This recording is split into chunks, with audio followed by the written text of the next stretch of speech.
ضلع دیامر کے تمام علماء کرام، عمائدین اعظام، عوام الناس اور گلگت بلتستان کے سی ایم خصوصاً حاجی گلبر خان صاحب اور گلگت بلتستان کے ہمارے معزز اسمبلی کے منسٹران اور ممبر حضرات اور دیگر تمام احباب جنہوں نے انتظامیہ ادارے، وفاقی کمیٹی، منسٹریل کمیٹی سمیت وزیر اعظم پاکستان سمیت جنہوں نے فراخ دلی کے ساتھ ضلع دیامر کے متاثرین کی ہر بات کو سنی اور اس پر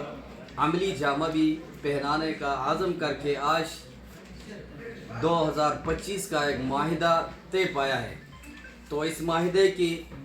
جو تفصیلات ہیں انشاءاللہ العزیز جوں ہی علماء کرام چلاس دھرنے میں پہنچیں گے تو وہاں پہنچ کر انشاءاللہ ایک پوائنٹ پر جو کچھ ہوا ہے اس کا پس منظر، اس کی پوری حقیقت عوام کے سامنے رکھ کر واضح کر دی جائے گی، اور جس محنت کے ساتھ علماء کرام نے، منسٹر حضرات نے ہمارے سی ایم صاحب نے جو قربانی دے کر اس معاہدے کو فائنل کیا ہے، انسان ہے،